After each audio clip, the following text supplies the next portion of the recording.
Hey guys, welcome to my channel at Zimidar Travel. It's time for Japan. Okay, so we're talking Japan today, people. If you haven't been to Japan yet, what are you even doing with your life? Just kidding. But seriously, Japan is at the tippy top of my bucket list.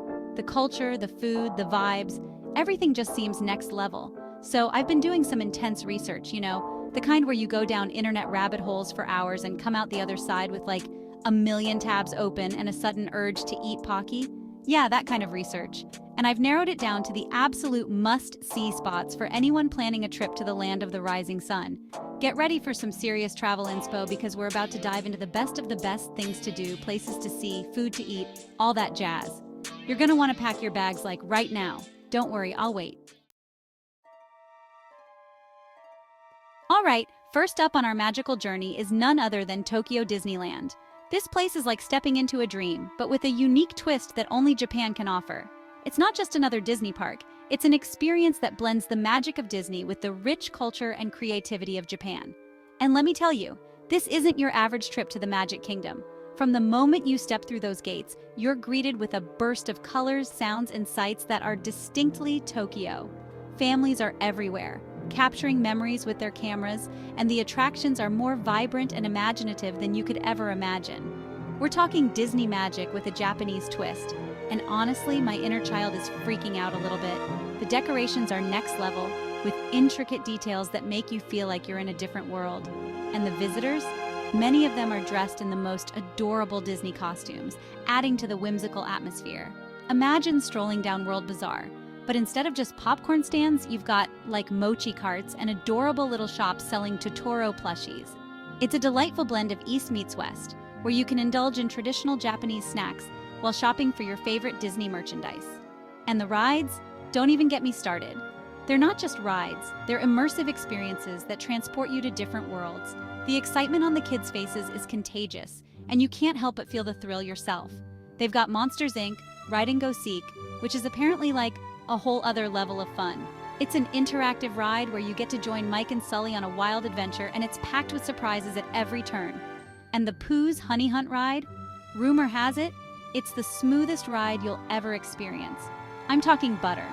The trackless ride system makes it feel like you're gliding through the 100-acre wood, and the attention to detail is just mind-blowing. Oh, and did I mention they have a whole Beauty and the Beast section?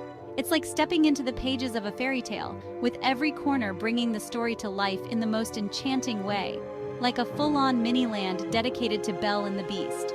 There's a replica of the Beast's castle that looks so real, you half expect to see Belle and the Beast dancing in the ballroom.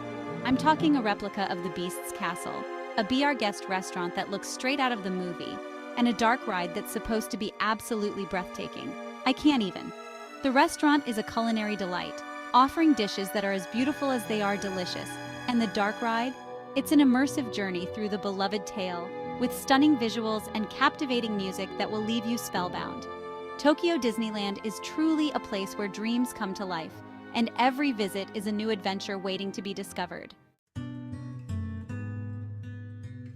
Next up, we're trading Mickey ears for a serious dose of peace and tranquility in Kyoto.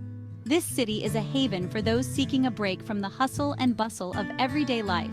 Imagine stepping into a place where the past and present coexist in perfect harmony. This city is like ancient Japan on steroids.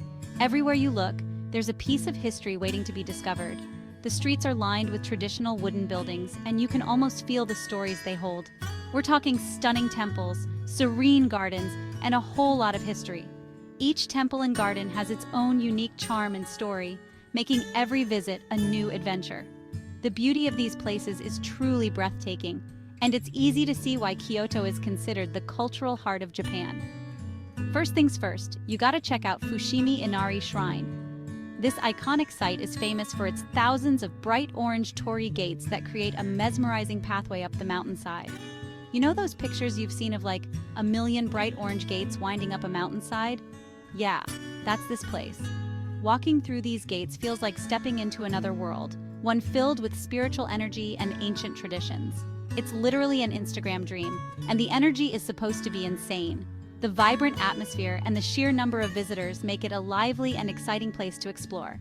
But don't let the crowds deter you. The experience is well worth it. Then there's Kiyomizu-dera Temple, which is perched on a hillside overlooking the entire city. This temple is not only a place of worship, but also a vantage point offering some of the most spectacular views of Kyoto. The views are supposed to be unreal, and the temple itself is a UNESCO World Heritage Site, so you know it's gotta be good. Standing on the wooden stage of the temple, you can see the city spread out below, framed by the lush greenery of the surrounding hills. Plus, they have this thing called the Ottawa Waterfall, where you can drink from 3 streams of water that are said to have different benefits, like longevity and success in love. Sign me up. Each stream represents a different wish, and visitors often line up to take a sip, hoping to gain the blessings of health, love, and wisdom. And if you're really feeling the whole Zen vibes, you can even participate in a traditional tea ceremony. This ancient practice is all about mindfulness and appreciating the simple pleasures of life. I'm picturing myself like totally present and mindful, sipping tea in a beautiful garden. The ceremony is a meditative experience where every movement and gesture is performed with grace and intention. It's the opposite of my usual chaotic energy, but I'm here for it. Embracing the calm and serenity of Kyoto is a refreshing change of pace, and it's a reminder to slow down and appreciate the beauty around us. Whether it's the historical landmarks, the peaceful gardens, or the spiritual energy of the temples, Kyoto offers a unique opportunity to find your Zen, or at least try to. Chapter 3. Okay, back to the theme park fun because we're heading to Osaka's Universal Studios Japan. And guys, this isn't just any Universal Studios. They've got the Wizarding World of Harry Potter, and it's supposed to be even more magical than the one in Orlando. Like, imagine walking down Hogsmeade, grabbing a butterbeer at the Three Broomsticks, and then hopping on the Hogwarts Express. It's like stepping straight into the books and movies, and I am living for it. But wait, there's more. Universal Studios Japan also has some seriously intense roller coasters, like the Flying Dinosaur, which is apparently not for the faint of heart. I'm talking loops, drops, and speeds that'll make you question your life choices. But hey, gotta live a little, right? And if you're a fan of anime, you're in luck because they have a whole section dedicated to it. Think Attack on Titan, Sailor Moon, and even a Detective Conan world. It's like Comic-Con exploded, and I am so here for the chaos. Chapter 4. All right, time to switch gears and embrace the great outdoors. Today we're diving into the majestic beauty of one of Japan's most iconic landmarks. Because we're talking about Mount Fuji, baby. This isn't just any mountain. It's a symbol of Japan's natural splendor and cultural heritage. This iconic mountain is like the symbol of Japan, and for good reason. It's absolutely breathtaking. Imagine waking up to see the sun rising over its peak, or witnessing the cherry blossoms framing its majestic form. Now, I'm not gonna lie, I'm not the most outdoorsy person. The idea of roughing it out in nature isn't exactly my cup of tea. Like, I'd rather be sipping a latte in a cute cafe than, climbing a mountain.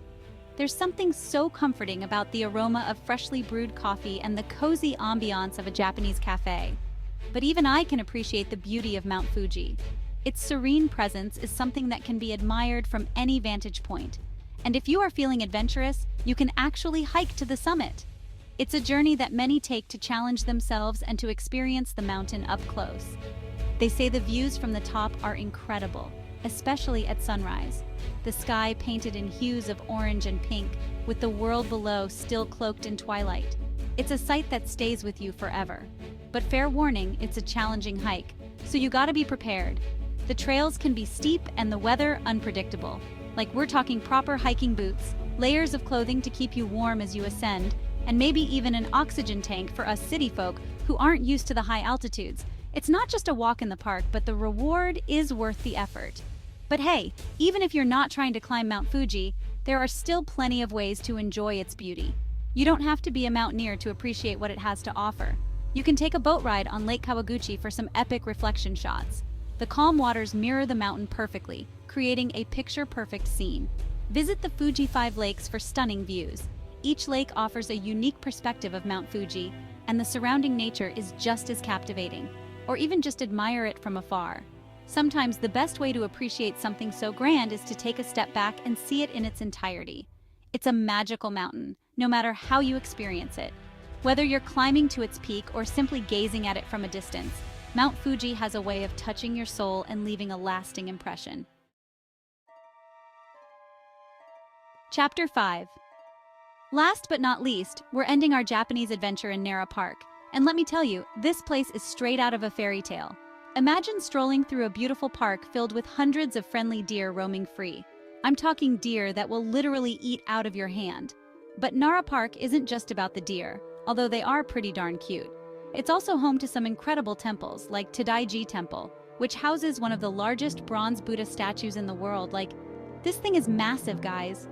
And then there's Kasuga Taisha Shrine, which is known for its thousands of stone and bronze lanterns. They light them up during certain times of the year, and it's supposed to be absolutely magical. So yeah, Nara Park is basically a perfect blend of nature, culture, and adorable deer. What more could you ask for? Outro. And there you have it, folks. My top 5 must-visit places in Japan.